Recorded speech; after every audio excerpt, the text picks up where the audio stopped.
오늘의 큐티 말씀은 사무엘하 20장 14절부터 26절입니다. 제목 한 여인의 지혜. 먼저 앞뒤 문맥을 살펴보겠습니다.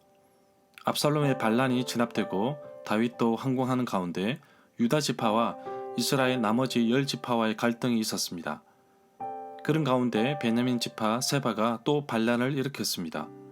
세바의 반란을 진압하기 위하여 요압을 보내었는데 요압은 자기 욕심 때문에 동료 아마사를 죽입니다.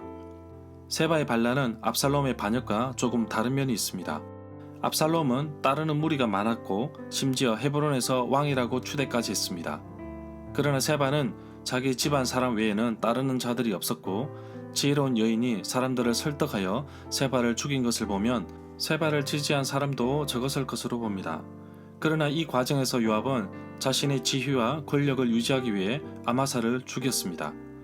세바가 북쪽으로 도망가서 숨자 요압을 보내어 잡도록 한 것을 보면 아직도 다윗의 통치가 원활하게 조직되어 있지 않음을 보게 됩니다.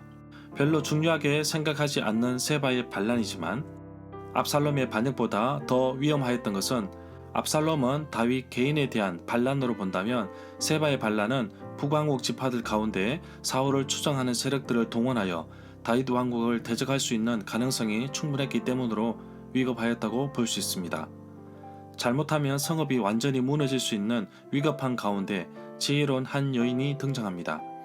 한 사람의 지혜와 헌신으로 인해 많은 주민들을 살려내었습니다. 그리고 이 여인의 설득에 동참한 주민들의 모습에서도 세바를 처단하고 평화를 얻자는 의견이 앞서 결국 폭력과 파괴 대신 화평을 이루게 됩니다. 문단을 나눠보겠습니다. 14절부터 22절은 위기에서 빛나는 여인의 지혜, 23절부터 26절은 궁정 관리의 재정비, 14절에 보면 아벨과 벳마아가는 아벨 벳마아가라는 한 장소를 가리키는 이름으로 봅니다. 이 장소는 갈릴리 호수 옆 긴네렛에서 북쪽으로 약 45km 정도 떨어져 있습니다. 주변에 게데스와 라이스, 단 성읍도 있습니다. 이렇게 북쪽 도시를 언급한 것은 세바가 반란을 일으켰으나 도움을 받지 못한 가운데 북쪽으로 달아난 것으로 보고 있습니다. 세바를 도운 사람은 대부분 자신의 집안 사람인 것으로 봅니다. 15절부터 16절에 보면 요압과 그의 부하들도 벳마아가의 아벨에 도착하여서 그곳을 포위하고 세바를 공격하기 시작했습니다. 요압의 군인들이 성을 공격하기 위해 성벽 끝에 흙으로 성을 쌓아 올렸습니다. 이 토성의 바깥의 높이만큼 솟아 올랐습니다. 그리고 요압의 군인들이 성벽을 무너뜨리기 위하여 성벽 아래를 쳐 부수기 시작했습니다. 이때 지혜로운 여인이 등장하는데 직접 요압 장군을 찾은 것은 잘못하면 전쟁이 벌어져 많은 사람들이 피를 흘려 죽을 수 있기 때문으로 봅니다. 19절에 보면 요압을 만난 여인의 목적이 나옵니다. 생명을 구하고 피를 흘리는 것을 막기 위하여 여인은 화평이라는 단어를 사용하였습니다. 그리고 자신이 있는 성읍을 이스라엘에서 어머니와 같은 성읍이라고 표현하면서 이것이 이스라엘의 기업임을 말하고 있습니다. 22절에 보면 그리고 나서 그 여자는 성의 모든 백성들에게 매우 지혜로운 말로 설득하기 시작했습니다. 그들이 비그리의 아들 세바의 머리를 잘라서 요압 장군에게 던져주었습니다. 요압이 나팔을 불자 모든 군인들이 그 성읍에서 떠나 자기 집으로 돌아갔습니다. 요압은 왕이 있는 예루살렘으로 돌아왔습니다. 23절에 보면 압살롬과 세바의 반란을 진압하고서 다윗은 새롭게 통치권을 재정비합니다.